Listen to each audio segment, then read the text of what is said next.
Welcome everyone. My name is Malcolm Carlisle. I am a student at Arizona State University.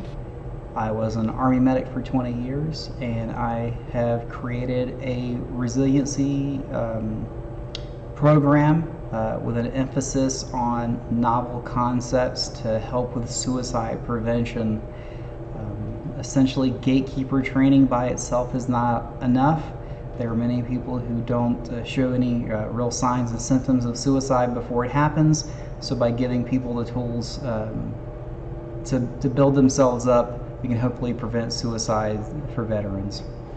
So this is the next lesson. It's on physical activity, and it is a path to suicide prevention. For those of you that are still in the military, physical activity may not seem like a problem to you, but there will be people in the military who have profiles that limit how much and what they can do, and there are many veterans who could benefit from physical activity. So let's get started. And first, let's look at the links to suicide prevention for physical activity. There are many studies on this. So this one from a gentleman named Van Kampfert in 2018, being physically active is associated with lower suicidal ideation. Complying with physical activity guidelines may confer a protective effect on suicidal risks. And another one from 2013 from Davidson. In a sample of veterans, this is important, analysis revealed that exercise was directly and indirectly associated with suicide risk. Additionally, exercise was associated with far fewer depressive symptoms and better sleep patterns, each of which was in turn related to lower suicide risk. Now, there are many health benefits to physical activity besides just suicide prevention that we're going to be talking about. And here we are. All right, so what is physical activity? Generally speaking, we're talking about body movement that enhances health. Most health-related benefits appear with about 150 minutes of moderate intensity activity. If you do vigorous intensity activity, you can get away with 75 minutes. But doing that kind of a level of activity over a long period of time, depending on your age, can exceed your ability to recover. So some levels of activity: you've got your inactive person, and this is nothing beyond the baseline of daily living. So maybe you get up off the couch, you drive to work, you walk around for work, you come home, and that's pretty much it. Low levels, this is beyond the baseline, but under the 150 minutes of moderate intensity activity. So maybe on Saturday you go play a pickup game of basketball, or you go walk in a park. Next up is medium. This is 150 to 300 minutes a week of moderate intensity activity, and this is really where you start to see the benefits of physical activity. And then finally, we have someone who engages in high physical activity. This is more than 300 minutes a week of moderate intensity activity.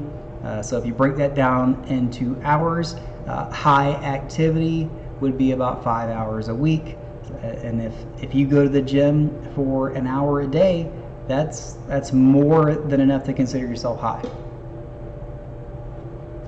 All right, so the benefits to physical activity: reduction in premature death, reduction in coronary heart diseases, stroke, some cancers.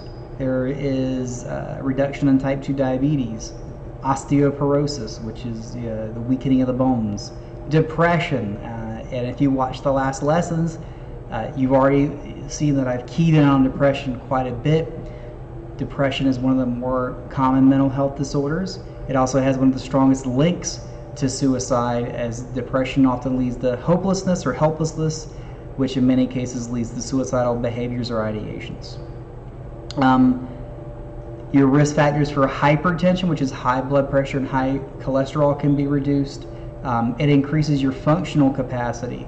So if you're 20, you may not be thinking about this right now, but if you were in an airborne unit and you're having back and knee problems, functional capacity might become something that you understand. Just being able to get up out of bed, walk with groceries, live a normal life can become very important and affect your quality of life.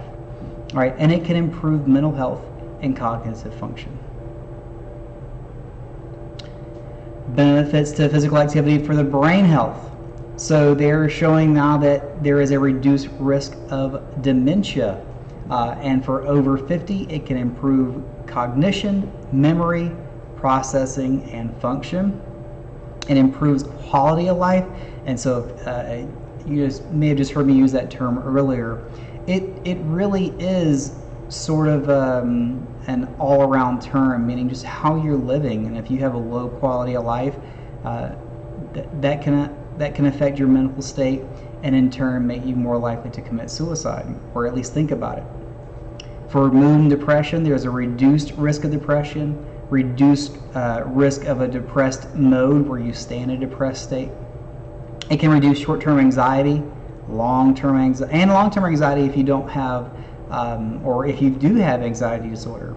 For sleep, and this is a big one too, it improves sleep efficiency, quality, your deep sleep levels.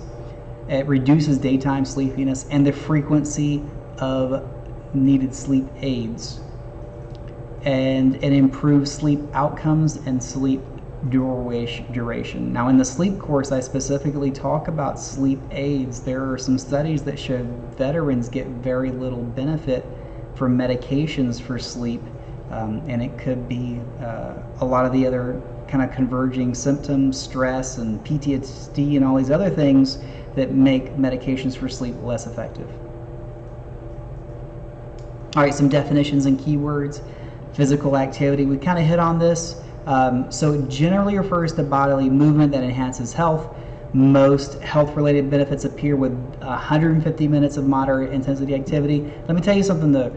If you can't get 150 minutes in, any little bit helps. Even if you're taking a 10-minute walk, it is better than doing nothing. Now, if you were wondering earlier what moderate intensity was, typically it's self-rated. So if you rated the physical activity at a 5 to 6 on a scale of 0 to 10, maybe you go for a jog, right? And you think it's a 5 to 6, that's moderate intensity. For vigorous, that is 7 to 8. So we're talking about going from a jog to a run in most cases, and a dead sprint would probably be that 10 out of 10. Performance-related fitness, and this is where athletes perform these types of physical activities. We're not really going to be covering this too much. We're talking about basic functions of physical activity, and for many in the military, a lot of the training you do is for performance-related fitness, because you have to succeed at a certain distance for certain times. You have to do a certain amount of push-ups or sit-ups or pull-ups, depending on branch of service that you're in. In like the Army's newer fitness program that you're trying to help with functional fitness, it is different than the basics that we're talking about here. All right. Repetitions, this is the number of times a person lifts a weight during a strength training exercise, and a set is a one grouping of repetitions. So if you did 5 reps of squats one time, so you did 5 reps and 1 set. Some more keywords. Balance training. This is a performance-related component of physical activity to reduce the risk of falls. And if you've been injured through your service, that might be something that you have to focus on. Bone strengthening activities. These are activities that promote bone strengthening through impact or tension. Now, there are no specific recommendations for older adults, but strength training has shown to help fight off osteoporosis and keep that bone strength. Chronic conditions, which like me, I have.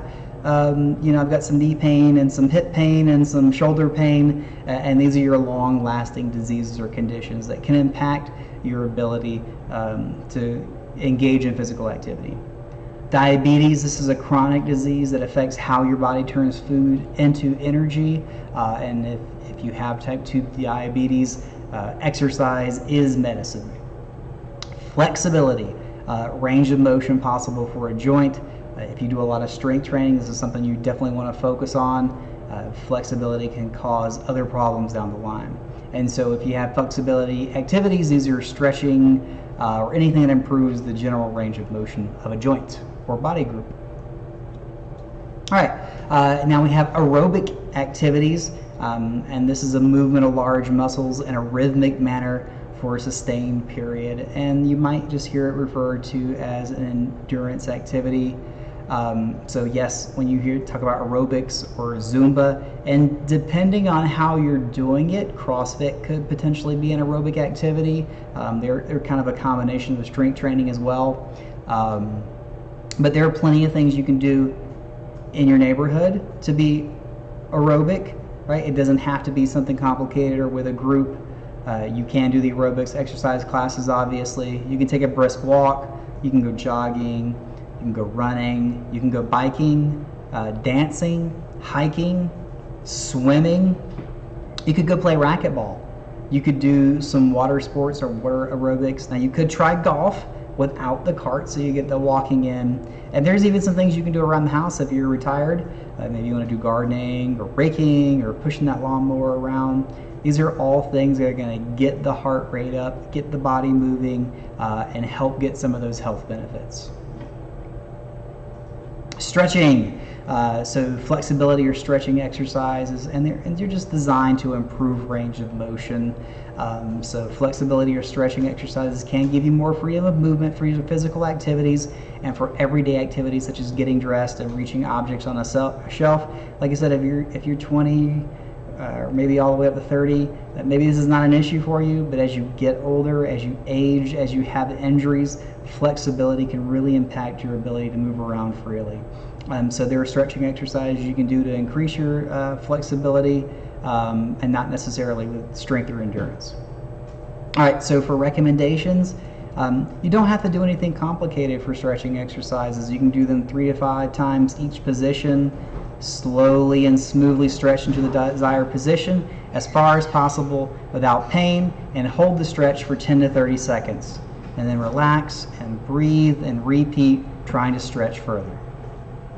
For some safety, if you have hip or back injuries, make sure you talk to a physician or doctor before you start doing some of these lower back flexibility exercises. I don't want anybody throwing their back out or slipping a disc. And so when you first start, if you're not sure, exclude the lower back flexibility exercises to begin with. You always want to warm up before stretching exercises. And an easy way to warm up is if you're, like, let's say you're strength training and you're going to do squats. A good way to warm up, for example, is to do some free weight squats, right? So stretching your muscles before they're warmed up can result in injury. If you're doing only stretching exercises, warm up with a few minutes, or you can just do easy walking. If you're doing endurance or strength exercises, stretch after, not before. Now, the stretching afterwards can really help extend your flexibility. All right, so warm up before, stretch after for your endurance or strength training. All right, make sure you breathe normally while holding a stretch. If you're feeling mild pulling, that's okay, but if it hurts or it's a stabbing pain or it doesn't feel right to you, then stop. There's no point in hurting yourself, or if you're feeling it in the joint. So reduce the stretch so it doesn't hurt. Always stretch with a smooth, steady movement. There are some advanced techniques, but we're not talking about that, so don't jerk or bounce into the stretch. It could cause injury. Don't lock your joints. You don't want to be the guy that passes out or the girl that passes out on the parade field. So straighten your arms and legs when you stretch them, but don't hold them in a tightly locked position, so you can keep them slightly bent. And there are plenty of types of stretches you could do: getting down on the floor, getting up from the floor, neck, shoulder, and upper arm, anything upper body really. Chest, you can do a back stretch where you're twisting your back. You can do a back stretch where you're bending over. The upper back, ankle, back of leg, thigh. This is seated and standing. Hip, lower back, calf, and buddy stretch. So there are plenty of ways you can do some of these stretches. All right, talking about strength training. This is the point here is to strengthen your muscles. You need to lift or push weight. Stronger muscles can make it easier to do everyday things. And again, keep in mind, this is kind of an all skill levels class here. It could make it easier to get up from a chair, climb stairs, carry groceries, open jars, even play with your children, or for some of you, your grandchildren. And lower body strength exercises will also improve your balance. So strength training usually involves the legs, hip, back, chest, abdomen, shoulders, and arms.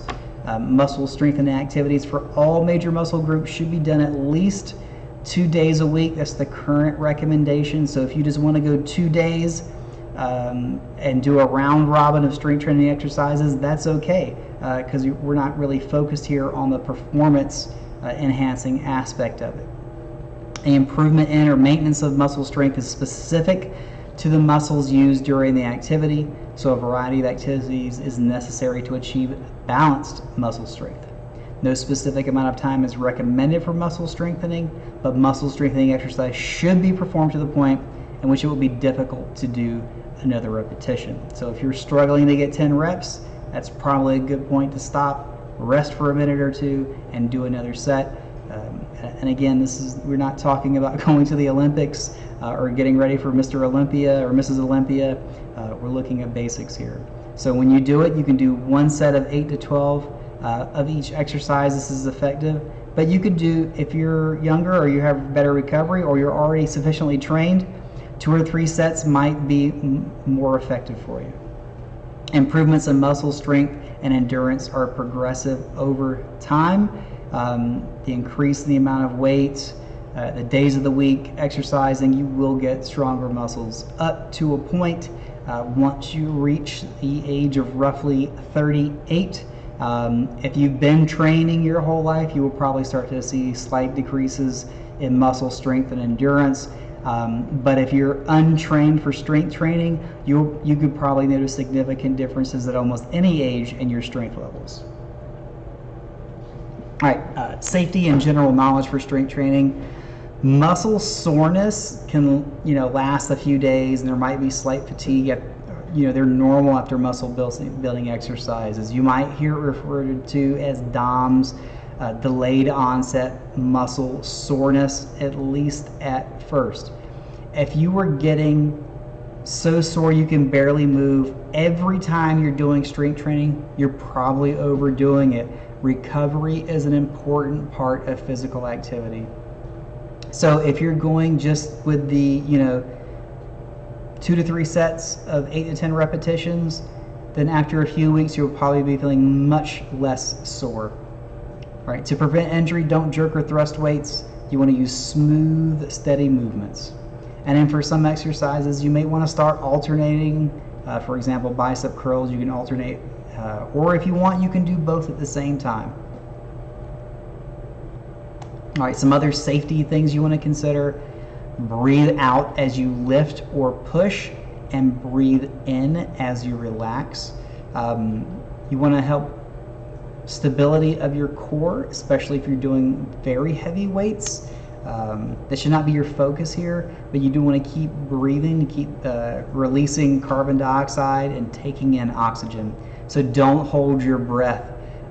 This can also cause your blood pressure to rise as well. Breathe in slowly through your nose, breathe out through your mouth.